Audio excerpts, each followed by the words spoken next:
دن بدن کھلنے لگا ہے نعمت الاسلام یہ۔ بسم اللہ الرحمن الرحیم۔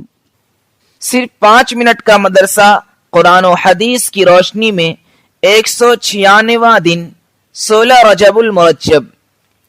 نمبر 1، اسلامی تاریخ۔ حضرت سعید بن زید رضی اللہ عنہ بھی ان 10 مبارک لوگوں میں ہیں جنہیں رسول اللہ صلی اللہ علیہ وسلم نے دنیا ہی میں جنت کی بشارت سنا دی تھی۔ یہ حضرت عمر رضی اللہ عنہ کے بہنوئی ہیں۔ انہوں نے حضرت عمر رضی اللہ عنہ سے پہلے اسلام قبول کیا۔ وہ ان کی بیوی فاطمہ بنت خطاب حضرت عمر رضی اللہ عنہ کے اسلام کا ذریعہ بنی۔ ایک مرتبہ ایک عورت نے عدالت میں دعویٰ کیا کہ سعید رضی اللہ عنہ نے میرے فلاں زمین دبا لی۔ حضرت سعید رضی اللہ عنہ کو اس سے بڑی تکلیف ہوئی اور انہوں نے عدالت میں حاکم کے سامنے کہا، کیا میں اس عورت کی زمین دباؤں گا، جبکہ میں نے رسول اللہ صلی اللہ علیہ وسلم سے سنا ہے کہ جو شخص کسی کی ایک بالشت بھر زمین بھی ظلماً دبائے گا تو زمین کا وہ ٹکڑا 7 زمین تک توق بنا کر اس کے گلے میں ڈالا جائے گا۔ اس حدیث کو سننے کے بعد حاکم نے ان کو بری کر دیا، مگر انہوں نے دکھے ہوئے دل سے فرمایا، اے اللہ، تو جانتا ہے کہ وہ عورت جھوٹی ہے، تو اس کو اندھا کر دے اور اس کی زمین کو اس کی قبر بنا دے۔ اور ایسا ہی ہوا، وہ اندھی ہو گئی اور ایک دن وہ گڑھے میں گر پڑی اور وہ گڑھا اس کی قبر بن گیا۔ حضرت سعید بن زید رضی اللہ عنہ کا انتقال سن 50 ہجری میں یا اس کے کچھ بعد ہوا۔ اس وقت ان کی عمر 70 سال سے بھی زیادہ تھی۔ نمبر 2، حضور صلی اللہ علیہ وسلم کا معجزہ، ٹوٹے ہوئے پیر کا ٹھیک ہونا۔ حضرت عبداللہ بن عتیق رضی اللہ عنہ جب ابو رافع کو قتل کر کے واپس آنے لگے تو سیڑھی یعنی زینہ سے اترتے ہوئے گر پڑے اور پیر ٹوٹ گیا۔ رسول اللہ صلی اللہ علیہ وسلم نے اس پر اپنا دست مبارک پھیرا تو فوراً ایسا اچھا ہو گیا گویا کبھی ٹوٹا ہی نہ تھا۔ نمبر 3، ایک فرض کے بارے میں، نماز میں قبلہ کی طرف رخ کرنا۔ قرآن میں اللہ تعالیٰ فرماتا ہے، تم نماز میں جہاں کہیں بھی ہو تو اپنے چہرے کو اسی بیت اللہ کی طرف کیا کرو۔ فائدہ، قبلہ کی طرف رخ کر کے نماز ادا کرنا فرض ہے۔ نمبر 4، ایک سنت کے بارے میں، کھانے کے بعد کی دعا۔ کھانا کھانے کے بعد یہ دعا پڑھیں، الحمدللہ الذی اطعمنا وسقانا وجعلنا مسلمین۔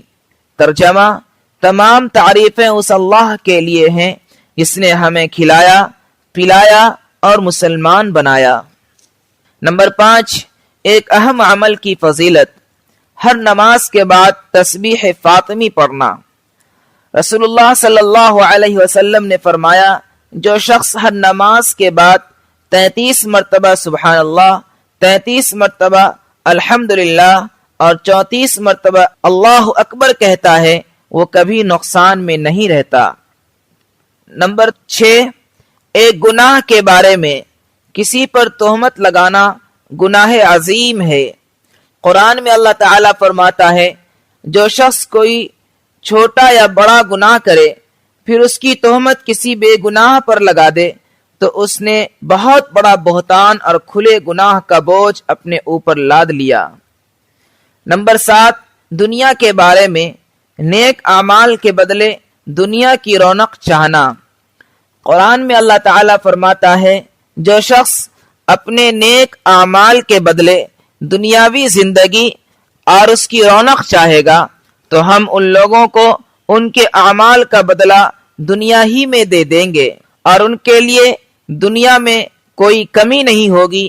یہی لوگ ہیں جن کے لیے آخرت میں صرف اور صرف جہنم ہے، اور انہوں نے جو کچھ دنیا میں کیا تھا وہ سب آخرت میں بیکار ثابت ہوگا۔ نمبر 8، آخرت کے بارے میں، اہل جنت کو خوشخبری۔ رسول اللہ صلی اللہ علیہ وسلم نے فرمایا، ایک پکارنے والا جنتیوں کو پکارے گا، تم ہمیشہ تندرست رہو گے، کبھی بیمار نہ ہوگے، تم ہمیشہ زندہ رہو گے، کبھی موت نہیں آئے گی، تم ہمیشہ جوان رہو گے، کبھی بوڑھے نہیں ہوگے، تم ہمیشہ خوشحال رہو گے، کبھی محتاج نہ ہوگے۔ نمبر 9، طب نبوی سے علاج، میتھی سے علاج۔ رسول اللہ صلی اللہ علیہ وسلم نے فرمایا، میتھی سے شفا حاصل کرو۔ فائدہ: میتھی کا جو شاندہ نزلہ زکام کو دور کرتا ہے، پرانی کھانسی، پیٹ کے پھوڑوں اور پھیپھڑے کی بیماریوں میں بہت نفع بخش ہے، سینے میں جمع ہوئے بلغم کے لیے بے حد مفید ہے اور قبض کو دور کرتا ہے۔ نمبر 10، نبی صلی اللہ علیہ وسلم کی نصیحت۔ رسول اللہ صلی اللہ علیہ وسلم نے فرمایا، تم اپنے مسلمان بھائی سے جھگڑا مت کرو اور نہ اس سے ایسا مذاق کرو جو جھگڑے کا سبب بنے، اور نہ اس سے ایسا وعدہ کرو جس کو تم پورا نہ کر سکو۔